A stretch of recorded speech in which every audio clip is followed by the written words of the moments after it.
ونتجه الآن إلى السيد نبيل زكي المتحدث الرسمي باسم حزب التجمع. أستاذ نبيل، يعني كيف ترى ما يحدث الآن وكيف الخروج من هذا المأزق؟ الو، هل تسمعني أستاذ نبيل؟ لا الصوت مش واضح الحقيقة. يعني أقول كيف ترى ما يحدث الآن؟ كيف يمكن الخروج من ذلك؟ يعني أنا أعتقد أنه فات أوان البحث عن مخرج بعد أن تراجعت الحكومة أمام الضغوط والتحذيرات والتهديدات والوعيد، وتنازلت عن مدنية الدولة في وثيقة المبادئ العامة للدستور. نعم. وتنازلت عن أنها ملزمة وقالت أنها استرشادية، أنها لبت مطالب القوى التي قامت بمظاهرات الأمس، وهذا كان متوقعا لأنه نحن بإزاء حكومة ضعيفة وهشة ولا تستطيع أن تستقل بالرأي وتخاف من الضغوط من أي جهة كانت.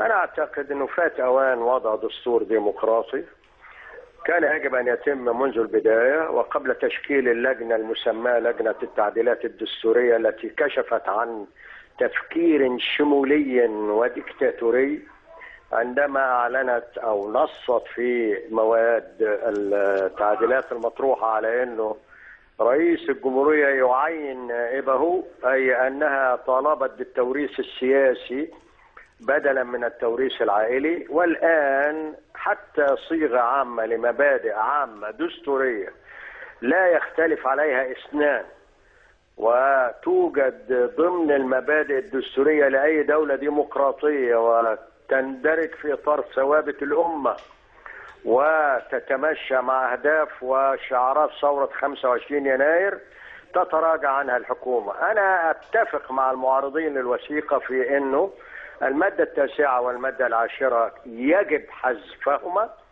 ولكن بقية مواد أو سطور المبادئ العامة للدستور لا يختلف عليها اثنان. لكن تم تعديل يعني في بنود المادة 9 و10، ألا يكفي ذلك يا أستاذ نبيل؟ أيوة، أنا مع التعديل في اتجاه أنه يتم إلغاء الاستثناء في المادتين، أنا مع هذا. ولكن أهم قضية تتعلق بهذه الوثيقة أنها عندما أنت توقع على الوثيقة بالموافقة كحزب سياسي مثلا، ثم تدخل البرلمان تلتزم بما وقعت عليه، هذه بديهية.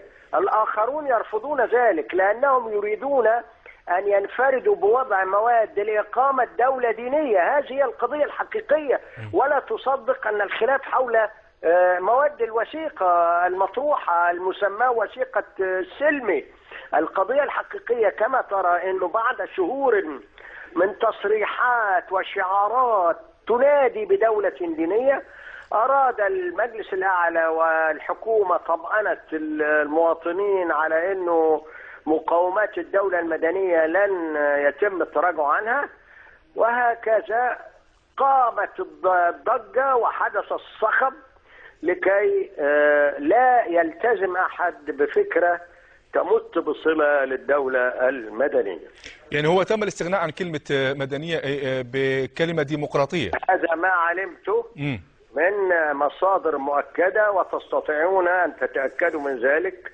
قد أكون مخطئا، ولكن هذا ما عرفته. وعرفت أيضا أنه تم اعتبارها وثيقة استرشادية، وهو ما كان يطالب به المعارضون للوثيقة. فيما يتعلق، أكرر لك أنه فيما يتعلق بالمادة 9 و10 أنا مع المعارضين تماما، والحكومة أبدت استعدادها منذ أيام لتعديل المادتين، ولكن لم تجد استجابة لدى المعارضين أو محاولة الوصول إلى حلول، مما يكشف أكثر من أي وقت مضى أن الهدف لم يكن مجرد الطعن في الوثيقة في حد ذاتها، وإنما هناك أهداف أخرى أبعد من ذلك. ولكن نحن على بعد خطوات يعني من الانتخابات البرلمانية يعني المقبلة، يعني كيف ترى ما يمكن أن يحدث؟ يعني هل هناك مثلا قد يؤدي ذلك إلى تعطيل الانتخابات؟ يعني التصور يعني ما حدث اليوم في ميدان التحرير إشارة مقلقة في الواقع الأمر، تدل على أن هناك من يريدون تعطيل المسيرة الديمقراطية، وتدل على أن هناك أهداف أخرى يسعى البعض لتحقيقها. والانفلات الأمني أصبح في ذروته الآن، والانتخابات تأتي في وقت لا توجد فيه أي سيطرة من الأمن على الشارع المصري، وفي نفس الوقت الشعارات الدينية على قدم وساق، استغلال دور العبادة للدعاية الانتخابية كل يوم وكل دقيقة، واللجنة العليا للانتخابات مثلها مثل الحكومة تتفرج وتقف مكتوفة الأيدي رغم أنها التزمت بغير ذلك منذ وقت غير قصير. نعم، إذن الأستاذ نبيل زكي المتحدث الرسمي باسم حزب التجمع كنت